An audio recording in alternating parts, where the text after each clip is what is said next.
Gormahagat, Jordan. A horde, how many play the Keshler and Tysa the father, the Brianta, agus Nilbur attacked the rain rate of Cork. And these monarchical Briannos has started again, agus become the realtas near realtas, become a low, stored on the north bubble. Mar hard city it off lion, a court in the Calabaka, on a pokey of quite pokey, the enter the arrogant, the tira. Now, folks, don't ask me to. Agus it's all yield, it's meeting all yield a our shul.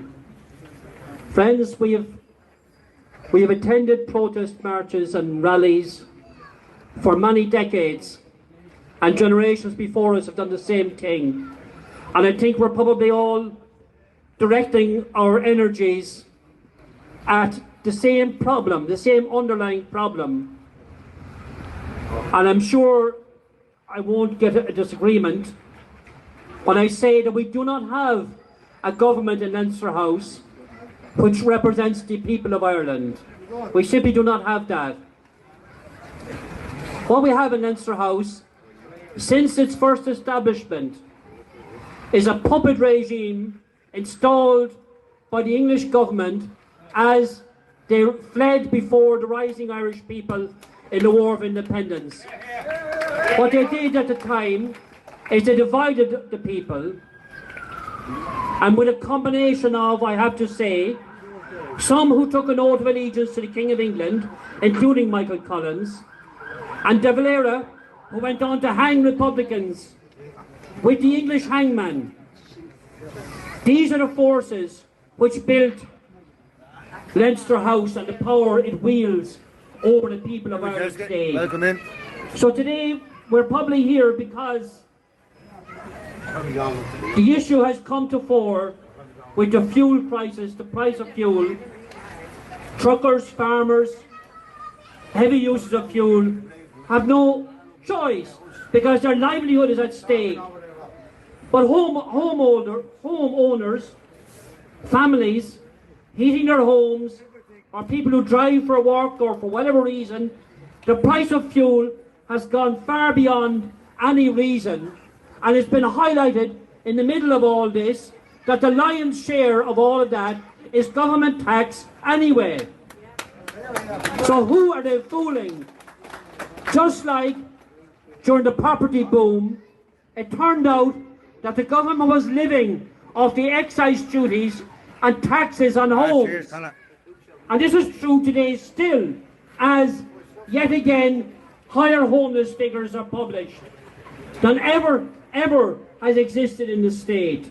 52% are non-national. Now, I have to say it's nothing to do with the nationality of anybody.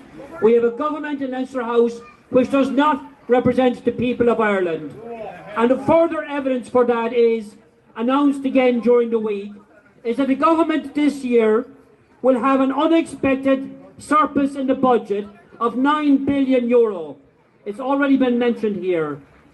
That could house pretty much everybody in Ireland on the housing list without any loans. What we're experiencing today in the fuel crisis is not the result of the lack of resource. It is the result of decision in how those resources, which belong to the people of Ireland, how those resources are allocated. Today, electricity bills, anybody who gets them, they're soaring. But do we know that householders in Ireland pay twice the rate for electricity as do the data centres? And those same data centres use up about 20% of the total capacity of electricity generated in the state.